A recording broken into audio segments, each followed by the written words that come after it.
Homies kitchen, हम बनाते हैं सबके लिए। बिस्मिल्लाहिर्रहमानिर्रहीम। अस्सलाम वालेकुम व्यूअर्स, उम्मीद है आप सब खैरियत से होंगे और दुआ है कि अल्लाह ताला हम सबको अपने हिफ्ज़-ओ-मान में रखे। व्यूअर्स, आज हम बनाएंगे केरी का शरबत। इस तरह की शदीद गर्मी के मौसम में ये शरबत बहुत फायदेमंद होता है। इसकी तासीर ठंडी होती है, ये लू से बचाता है और इसका खट्टा मीठा सा फ्लेवर बहुत मजे का लगता है। इसकी शेल्फ लाइफ कैसे बढ़ा सकते हैं, इसको बना के 1 महीने के लिए कैसे स्टोर कर सकते हैं, ये सारी बातें आज आपको बताऊंगी। तो उसके लिए आपने वीडियो को पूरा देखना है। आइए स्टार्ट करते हैं। तो यहाँ पे मैंने 1 किलो केरी ली है। इसको धो के अच्छी तरह से साफ कर लिया है। अब इसको हम इस तरह से छील लेंगे। आप चाहें तो छुरी से इसके छिलके उतार ले, नहीं तो इस तरह से पीलर आते हैं तो उससे बड़े आसानी ये छिलके उतर जाएंगे। इनको आपने छील लेना है।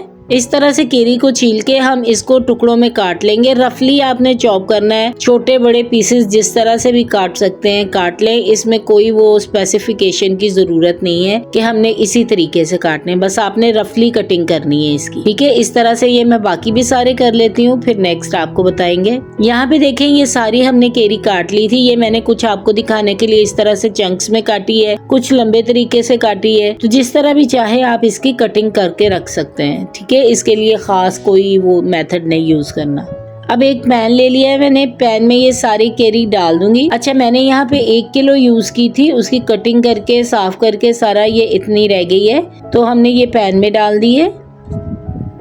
अब इसके साथ ही मैं इसमें 1 कप पानी डाल दूंगी। इसको मीडियम फ्लेम पे हम पकाएंगे तब तक जब तक कि ये बिल्कुल सॉफ्ट नहीं हो जाती। अप्रोक्सीमेटली 5 से 7 मिनट लगेंगे इसको और ये अच्छी तरह से कुक हो जाएगी। तब तक आपने जल्दी से चैनल को सब्सक्राइब कर लेना है और साथ में लगे हुए बेल आइकन को जरूर प्रेस करना है ताकि आने वाली सारी वीडियोस का नोटिफिकेशन आपको मिल सके। यहाँ पे देखें, ये 7 मिनट के बाद मैं आपको दिखा रही हूँ। पानी इसका काफी हद तक खुश्क हो गया है और ये बिल्कुल सॉफ्ट हो गई है। ये देखें, इस तरह से मैं चम्मच से प्रेस कर रही हूँ तो ये आसानी से टूट रही है। ये देखें, इस तरह से बस हमें ये चाहिए। अब हम इसको थोड़ा सा ठंडा करेंगे और उसके बाद ये इसको जूसर वाले जग में डाल के इसकी प्यूरी बना लेंगे। एक्स्ट्रा इसमें पानी वगैरह डालने की कोई जरूरत नहीं है, बस ये इसी तरह से आसानी से पिस जाएगा।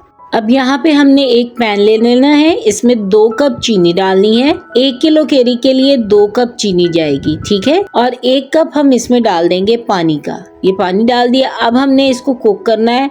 इसको कोई 1 तार 2 तार का शीरा नहीं बनाना है, बस इसको तब तक बॉईल करना है जब तक ये चीनी सारी डिजोल्व नहीं हो जाती। यहाँ पे इसको इस तरह से चम्मच चलाते जाएं, ये 2-3 मिनट में ही चीनी सारी डिजोल्व हो जाएगी। यहाँ पे देखें, ये चीनी का दाना डिजोल्व हो गया है। अब हमने केरी की जो प्यूरी बना के रखी थी वो सारी इसमें डाल देंगे। ये देखिए, इस तरह से ये सारी प्यूरी इसमें चलेगी। आपने देखा ये कितना स्मूथ सी सिल्की प्यूरी बन गई है। इसमें मैंने कोई एक्स्ट्रा पानी ऐड नहीं किया है। इसको एक बार इस तरह से अच्छी तरह मिक्स कर लेंगे। अब मिक्स करने के बाद इसमें हमने कुछ और चीजें ऐड करनी है जो इसके फ्लेवर को मजीद बढ़ा देंगी। ठीक है, तो इसमें सबसे पहले हम डालेंगे 1/2 टीस्पून इसमें डालेंगे नमक। ये रेगुलर सॉल्ट है जो हम घर में यूज करते हैं। 1/2 टीस्पून काला नमक है। काला नमक डाइजेस्टिव सिस्टम के लिए बहुत बेहतरीन होता है, इसलिए आपने लाजमी इसमें ये डालना है। ये दोनों सॉल्ट जो हैं ये इस शरबत के जो खटास है उसको बैलेंस करेंगे। इसके बाद यहाँ पे जीरा पाउडर मैंने डाल दिया है 1/4 टीस्पून और ये है सौंफ का पाउडर।